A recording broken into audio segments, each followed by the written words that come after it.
Absent de la dernière Coupe d'Afrique des Nations, le Nigeria de Keshi, l'un des outsiders, fait son entrée dans le tournoi mené par un trio. Et quel trio! Ideye, Menike et Moussa. En face, le Burkina de Jonathan Pi-3 sans Alain Traoré qui débute sur le bord de touche.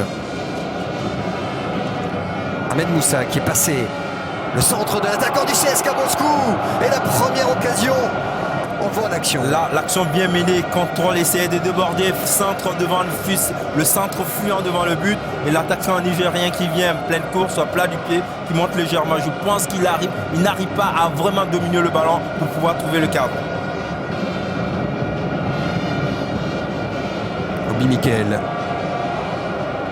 La remise d'Ibdeye pour le but d'Emenike. C'est le duo qui avait mis le feu déjà à la défense du Burkina. Et encore une fois, Ideye pour Emmanuel Emenike, le buteur du Spartak Moscou.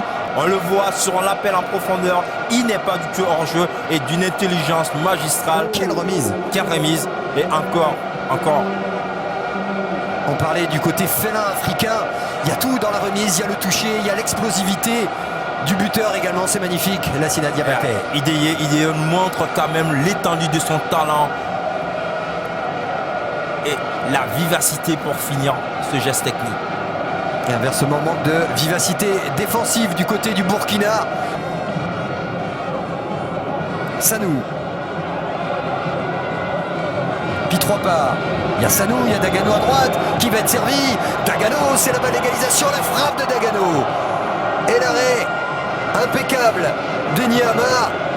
On voit, c'est dommage que sur le contrôle quand même de Moumouni Dagano, le ballon fuit un peu sur son contrôle. On le voit là, le contrôle, voilà, il s'excentre un peu avec ce contrôle. Il aurait pu amener légèrement le contrôle vers l'avant et avec des petits pas enchaînés par une frappe instantanée. La rentrée de Traoré, une bonne nouvelle de plus pour le spectacle également. Attention à ce ballon dans la surface.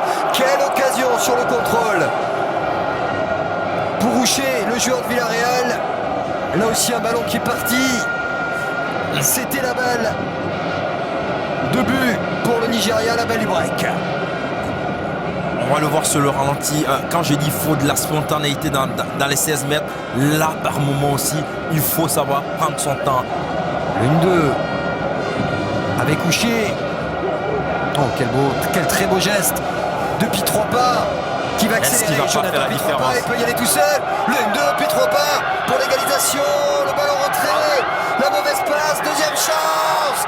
L'égalisation et tout le bon. Burkinabé qui se lève. Traoré, encore une fois le sauveur de tout un peuple. Essayons de voir quand même l'analyse. Capacité de contrôle déjà sur cette balle là, c'est dommage que la passe était un peu plus longue.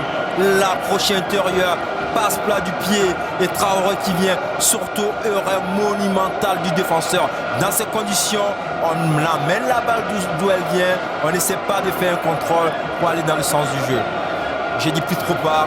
Quand j'ai dit tout à l'heure qu'il a du félin, il a de la finesse, il a de la technicité, il a montré tout l'étendue du talent qu'il avait pour pouvoir amener l'équipe vers ce match nul. Et l'explosion de joie de Paul Put et des supporters burkinabés. Le coup de sifflet final. Alain Traoré est génial, c'est l'homme des temps additionnels. Il est en train de relancer complètement le Burkina qui restait sur 17 matchs sans victoire dans la CAN, qui n'a pas gagné ce soir, mais qui nous a fait vibrer.